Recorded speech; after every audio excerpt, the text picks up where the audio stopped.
जय योगेश्वर। मैं रीना कुमारी सिंह श्रीमद् भगवत गीता के 12वें अध्याय में भगवान के द्वारा वर्णित धर्मामृतम के 36 गुणों में 20वां गुण गतव्यथ के चौथा एपिसोड अंतिम भाग के बारे में बताने जा रही हूँ। व्यक्ति को जगत में कोई भी व्यथित नहीं कर सकता। तुकाराम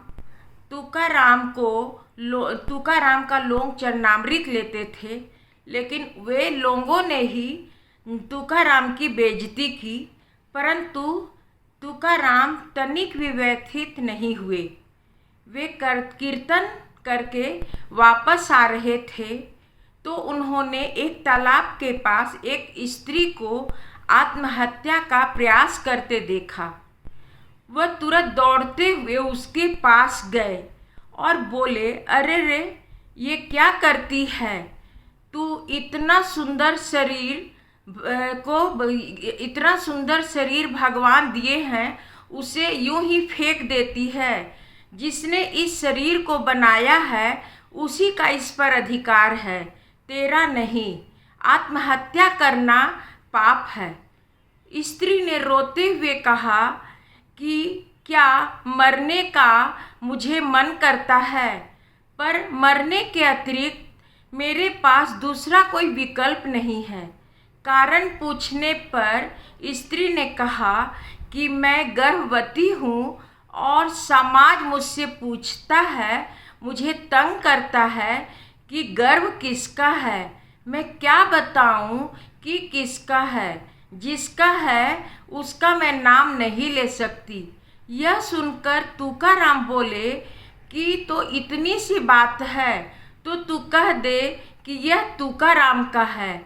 इस प्रकार तुकाराम अपने ऊपर कलंक स्वीकार करके उस स्त्री को मरने से बचा लिया। तुकाराम के हृदय को समझने की बुद्धि समाज में कहाँ थी। लोगों ने उन्हें बहुत अपमान किया, गधे पर बैठाकर घुमाया।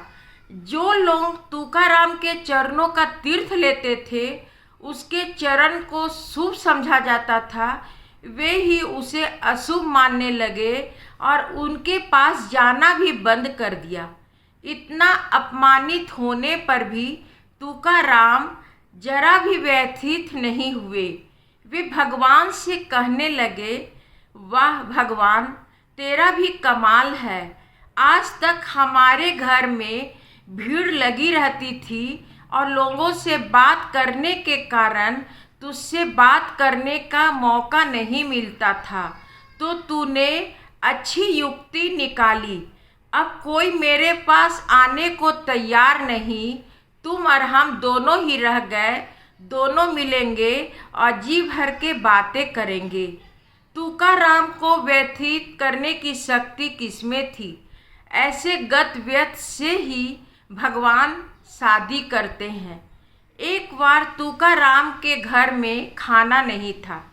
उनकी पत्नी ने तुकाराम से कहा कि कुछ मेहनत मजदूरी करके लाओ तो बच्चे खाएंगे।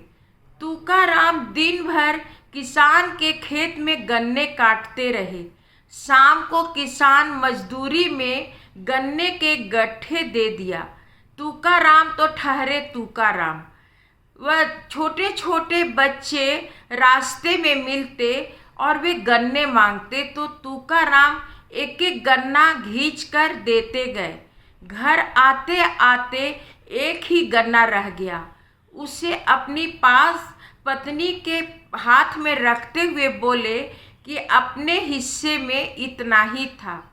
उसकी पत्नी सात्विक तो थी नहीं। वे क्रोध में आकर गन्ने को उनके सर पर मारी। उससे गन्ना 2 टुकड़ा होकर जमीन में गिर गया। तुकाराम उसे उठाकर एक टुकड़ा पत्नी की ओर बढ़ाए और एक टुकड़ा अपने चूसते हुए और हंसते हुए बोले, हमें मालूम था कि तू अकेले नहीं खाएगी। तूने बराबर के 2 हिस्से कर दिए। इस प्रकार के तुकाराम जैसे गत व्यथ महापुरुष को कौन व्यथित कर सकता है? इसी प्रकार एक बार एक महान तत्वज्ञानी सुकरात अपने शिष्यों के साथ तत्व चर्चा कर रहे थे। घर में खाना तैयार हो गया तो पत्नी ने खाने के लिए बुलाया, परंतु सुकरात तत्व चर्चा में तल्लीन थे। वह एक दो बार और खाने के लिए बुलाई, पर सुकरात नहीं उठे। तब उसकी पत्नी ने गुस्से में आकर बर्तन घड़घड़ाने और पटकने लगी।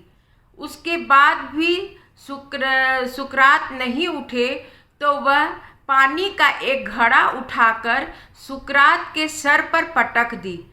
यह देखकर सुकरात हंसते हुए अपने शिष्य को बोले कि देखो ना, जब बादल गरजता है तो बरसता ही है।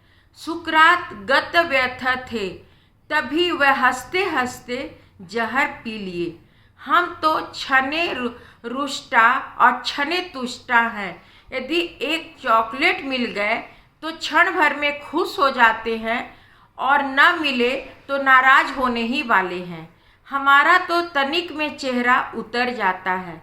विवाह के निमंत्रण में किसी के घर गए और आमंत्रक काम करने में व्यस्त होने के कारण हमसे मिलकर दो चार बातें नहीं की तो हमारा चेहरा उतर जाता है। जो लोग इतनी जल्दी व्यथित हो जाए और जरा सी बात में चेहरा उतर जाए, ऐसे लोग भगवान के पास कैसे जा सकते हैं। धन्यवाद। यदि यह एपिसोड अच्छी लगी हो गतव्यर्थ का, तो लाइक और सब्सक्राइब अवश्य कीजिएगा।